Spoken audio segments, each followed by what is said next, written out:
I'm Namita from Oges, your host for the session, and I welcome you all to the fourth webinar of Oges Global, a pioneer in oil and gas knowledge management, where you can ask questions in oil and gas and get answers from experts in the field. Oges is now an official media partner of Petrotech, one of the biggest oil and gas exhibitions held in Asia Pacific. You can contact Oges for registering your participation in this global oil and gas exhibition, and for details you may log into www.oges.info. Today we have with us Mr. Pranab Borthakur. Hello, Pranab. Hello. A mechanical engineer grounded at IIM Lucknow and ISB Hyderabad, Pranab has a rich industry academia interface, which facilitated his conferment with Society of Petroleum Engineers Distinguished Member in 2011. Taking over as Director Offshore in Oil and Natural Gas Corporation India in October 2012, Mr. Borthakur has played a key role and made several contributions in various fields as an expert oilman of India. Let us join to get his viewpoints on the bright spot of global oil and gas market, India for now, its growth prospects, conducive environment policies, and about small, new discovered oil fields. Pranab. Good morning, ladies and gentlemen. Thank you, Namrata, for the introduction. In next half an hour, we'll talk about opportunities, growth, and return in India on reference to its oil sector.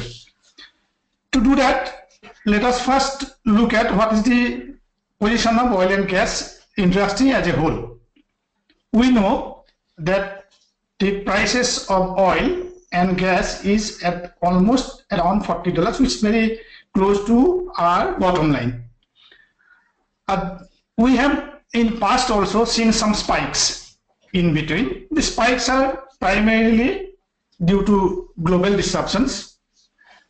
We don't expect much of change in the scenario of peace in Nigeria, Iraq, Syria, or Venezuela, which means there will be supply disruptions periodically, but to compensate that, today we see Saudi, Iran, and US immediately enhance their productions, and it brings it to the level. So the prices are remain almost, it comes back. I expect that this trend will continue for next at least 2 years, and maybe in the long run, the oil price may go to around $70, but with a caveat, my guess is as good or as bad as yours.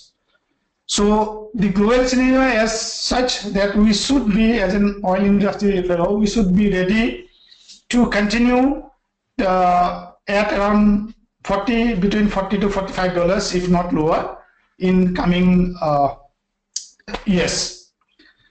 But if we look at the Indian oil market, this gives us a absolutely different pictures. Reports and survey, what has been conducted, has been shown that India is growing economically at a rate of 7.5 to 8%, and we expect to grow at this level in coming few years. There has been movement, and after a long time, probably India is going to invest a lot of dollars in the new oil fields, which will bring out growth. The consumption of petroleum products as well as investments have been showing upward trend. The east coast of India is actually expected to see substantial amount of investment from NOCs like ONGC, semi-government organizations like GSPC, and private players like RIL. Additionally, second NOC of India, which is slightly smaller than the ONGC, that is Oil India Limited, is also exploring in that area.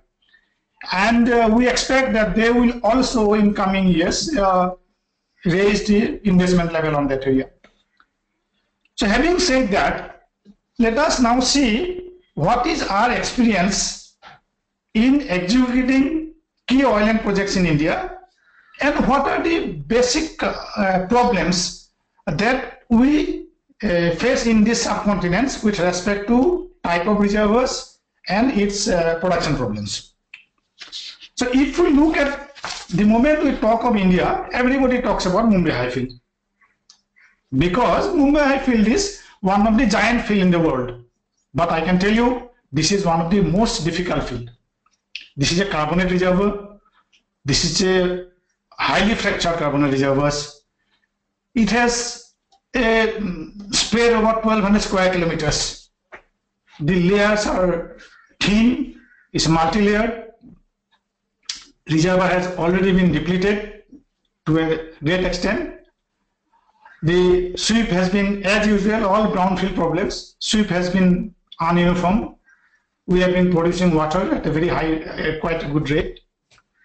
Secondly, because it is a widespread 1,200 square kilometers, we need to make a lot of wells, and these wells are actually from each platform we can't get more than 9 to 12 wells. Therefore, we have large number of platforms in hundreds, so which makes this field a little more difficult.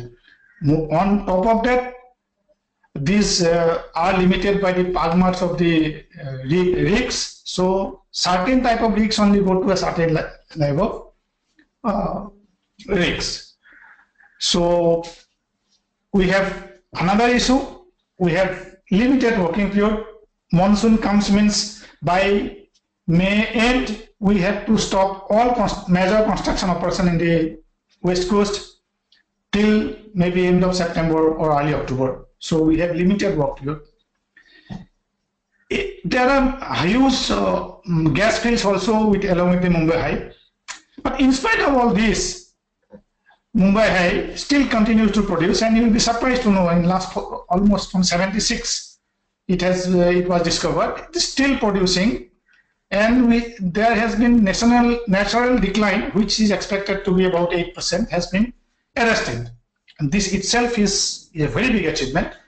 And primarily, this part of the world has a very experienced workforce. There are a lot of open to new supporting technologies. We can boost up. We tried almost all new technology that comes to the market, and we make right type of investments at the right time. It is a little bit surprising for my overseas friend who are working in IOCs to know that our investment is more or less insulated from the cost of the oil. It will be surprising for you, but it's a fact. If we look at the history of last 30-40 years, we have been constantly giving input to these fields irrespective of the price of the crude, because we look at the long run. So we never stop our investment in short term, looking at the short term pictures. So even today, when the rest of the world have cut down, we are at the almost the same pace. Now, one other important factor is, other than that, we have a lot of field in onshore, which are mostly sandstone reservoirs. These sandstone reservoirs also have its own problem. These fields are 40 to 60 years old. These also have to do a lot of investment over a period of time. So therefore you can see, though these are brown fields, we have a lot of opportunities for investment, lot of works are being done continuously. So that is about the mega fields. We now can talk a little bit of marginal fields. These marginal fields in ONGC especially, and partly Oil India also, we have been working in all four corners of the country. all we know that we have huge number of sedimentary basins which are yet to be explored. And in the process, we have experience of all geographically and geologically. Therefore, this type of experience has helped this country to monetize many of the marginal fields. I cannot resist myself from giving few examples how things have been done in this part of the world. We all know Western offshore has a major mega field, and it is sweet. But within this sweet field, we found few small blocks which are marginal in nature, which is having very shallow, which is having about 28 to 30,000 ppm of east to west. Now it is not possible to produce this and put the product into the sweet environment of the rest of the field. So what was done, that this entire oil and gas was sweetened in offshore. Offshore itself, the sweetened gas in the offshore is put into the sweet services. Thereby we have been able to produce this field, and it is producing for last 2 years. It's a very proud moment for all the Indians, especially the ONGCians, that this is probably the second unit in the world which has been producing. And this only gives you an idea that all type of technologies, we are open to all type of technologies, whether we are very keen to do experiment. Second, another field which was a small field and marginal field, we have done on and off. We had gone to that field, come back, again have gone to that, come back, and started finally as a marginal field. But today, that field has turned out to be a major field, and ESP in offshore has been extensively used in this field. So the lesson we learned, that whatever is today marginal, small, may not be marginal always. It can turn out to be a mega field. What we have seen in one of the field, we call it D1 field. Similarly, we have developed few small structures, making a cluster of them and naming it as a cluster 1, cluster 2, and develop those fields. So these fields are producing for many years. These are the success stories. Now, with this background, I would now come to the discovered marginal fields, what has been put for production, for auction. Sorry. These are actually small in size and marginal in economics. But the bright part is that almost in each block, hydrocarbon is established through drilling of actual wells. We have seen hydrocarbon at the surface. In most of the cases, the data are available, and we feel that in most of the cases, data is adequate to take a decision. Means decision-making data that is required is almost available. Small things which are not there, like software, can be rented out and take for evaluations. And I think a small group of people consisting of geologists, geophysicists, production engineers, drilling engineers can evaluate these fields. It need not be that we have large number of teams. A few, 1 or 2 teams can go one by one and evaluate the things.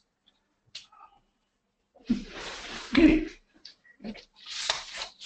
This takes me to a favorite topic, that what is the policy of the discovered oil fields.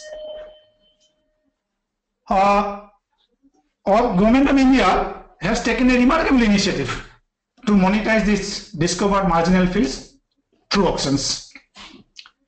Actually, these fields were discovered by two national oil companies, and they are mostly located in and around the major oil fields of this country. So therefore, the logistics and others will be quite easy, relatively. I'm talking relatively. And in this round, the government has given freedom for pricing of a product. So finding of consumers will not be a challenge. As I told you, most of the fields are in and around the infrastructure available, or the market is available.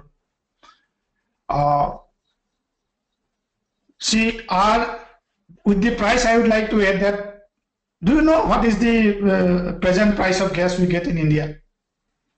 Any guess? Okay. Now, whatever gas today, even when the market is absolutely down, whatever gas we import to India, we can't reach to consumer below $7 per MMBTU. We can't reach, because and our own domestic production is not at all sufficient. It primarily goes to the priority sectors, because we are a developing country. We require a lot of fertilizers, a lot of power, so it goes to those. So it maybe that I think the $6.5 to $7 will be easy target we can make for the development purposes.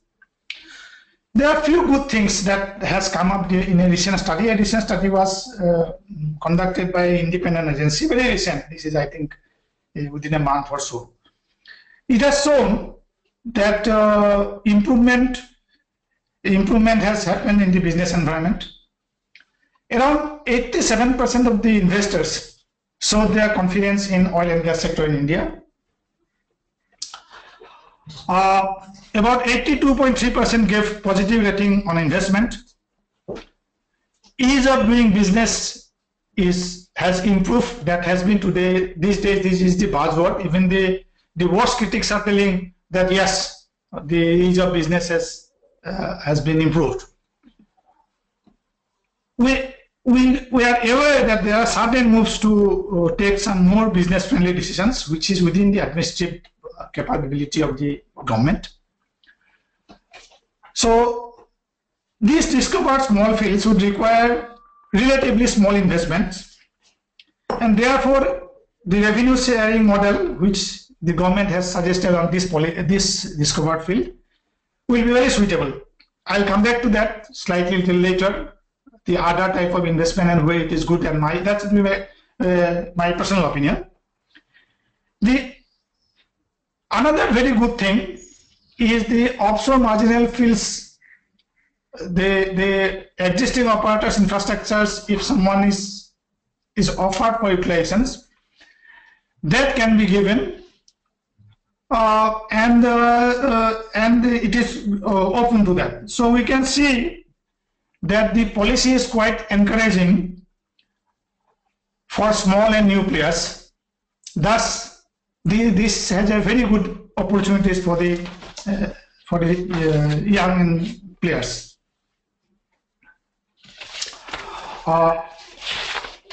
We'll just touch upon on a slide what is my opinion about the revenue sharing method and the production sharing contract. See, revenue sharing has a lot of advantages. No, it has very limited interference, very limited approval process, very few audit. Therefore, the operator can have freedom, and then make the decision process becomes more efficient. Whereas in the cost recovery regime, what we have so far is that that's where the projects have large uncertainty, where the investment is very high, technology is very high required. So probably cost recovery regime will be more suitable. So therefore, when we talk of major investment in deep water and difficult areas, I think revenue sharing regime is not likely to attract big investment from outside India. That's my assessment, but I think, but that is not so for this marginal block what has been offered. Marginal block, probably I still maintain that revenue sharing is the best thing that can happen. So now we'll go and see what are the takeaways that the government has offered in the marginal field auctions. These are actually, they have offered, there are many points. For paucity of time and degree of importance, I will only quote few things what I think is very important and very attractive. One, that there is a single license for exploration and exploitations. That is again conventional or unconventional. If you go for on this, happen to get non-conventional. If you go for conventional and happen to get non-conventional, you are allowed to exploit.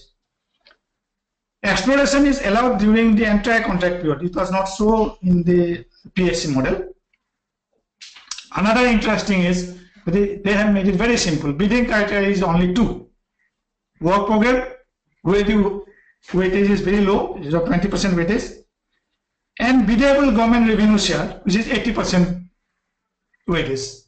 So this shows government's keen and he is more interested on what you give him rather than what you do. Another very interesting part is that this time up to 100% participation by foreign companies. Either they can come on their own or they can come through their joint venture.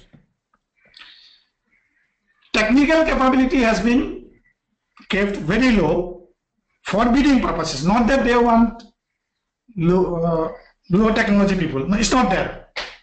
It's just so that any good startup company or venture company can, combine together with some technology guys and some very little experienced guys, experienced company, and then can bid. Then will be minimum tax and levies. We have seen there has been a very rational way of levying taxes and levies. As I said, freedom of marketing. Also, I mentioned about the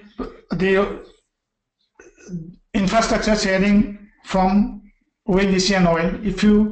If supposing some infrastructure is available which has been offered, then it will be on the book value.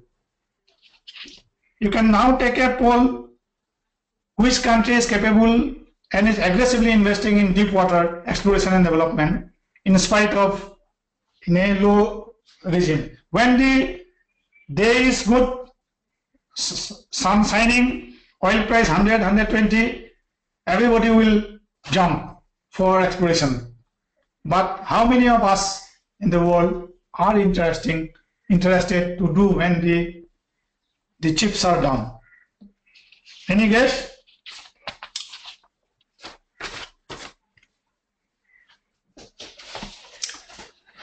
Okay, now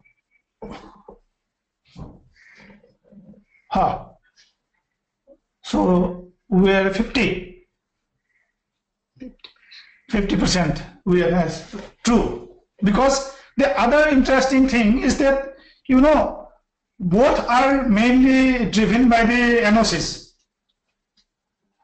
Okay, now let us talk. This is a short term what we talked about of the marginal field prospect and doing work in a brownfield opportunities and in the brownfield. That part we have shown.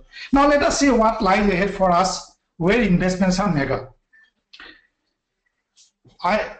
Most of our prospects and inventories are in deep water and ultra deep waters and primarily in the east coast.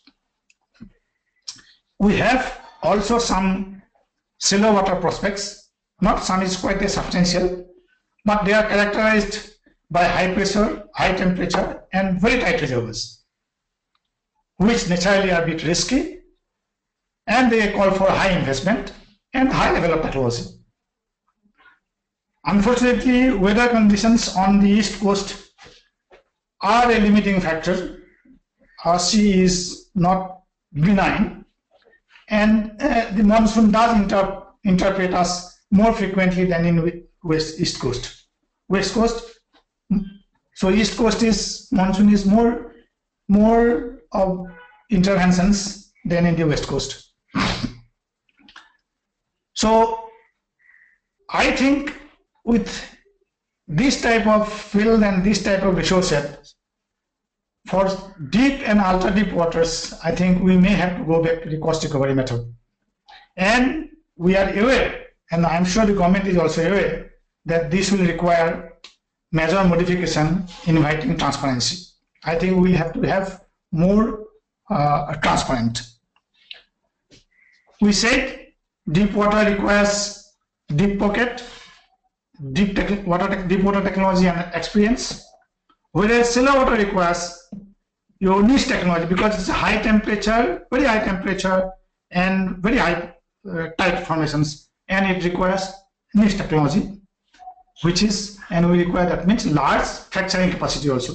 So for the deep water part, we have lot of opportunities for big IOCs, small companies with having niche services, or medium size, which not only can do services to the well, but can also do the other services related to the oil field. With this, I now come to the last part of my presentations, which is what does the future hold for our oil field services in our oil and gas industry. Personally, I am very optimistic. I feel oil field services will come out as a bright spot in the Indian growth results. Currently, NOCs are having their own services partly only, not fully. I mean, in onshore, it's almost 90%, 80% by their own. In offshore, maybe 30%, 20% of their own. So therefore, there is an opportunity for a quantum increment in the services. Luckily, we all have realized that an shifting from, instead of owning, is shifting towards outsourcing. It would like to keep a balance between own and outsourcing. Today, it is slightly skewed. I know that things are under considerations to make it more balanced. You'll be surprised that highest number of rigs are concentrated, jackup and floater, in and around Mumbai. So this is, I think it is one of the highest concentration of the rigs. And we normally operate 37, 38, 40 rigs in an Indian water. Now most of the services like OSB, MSB, crew boat, helicopter, these are outsourced. So all of this, the new licensing policy which government is presently working on and waiting for the right opportunity to come up, will bring a lot of investment into the East Coast, and that will increase service sectors manifolds.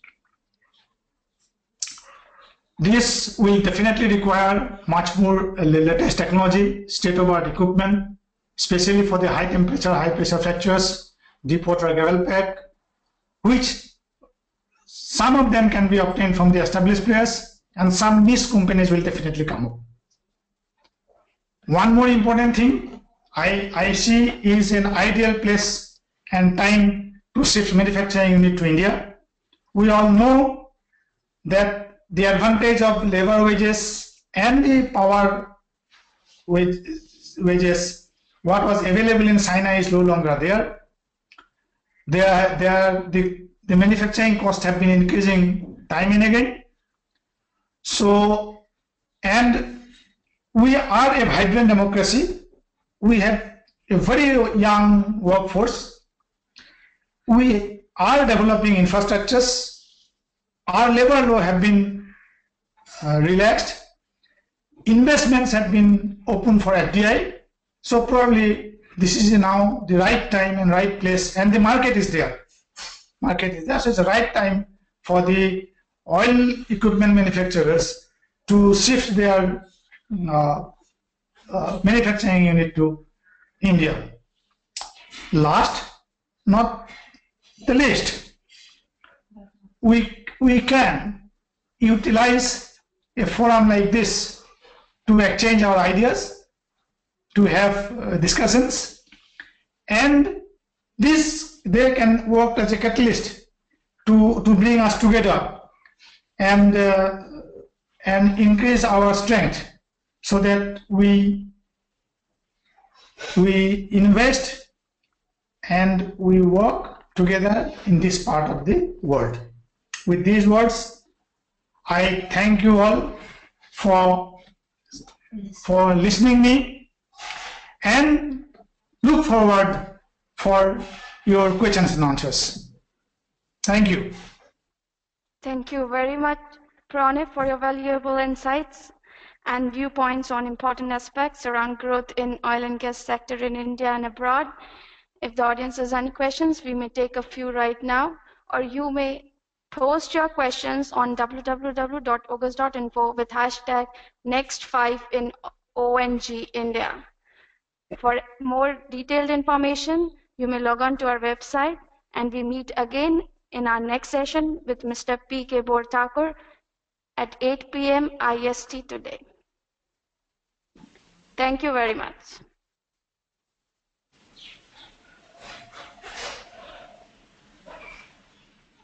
Yes.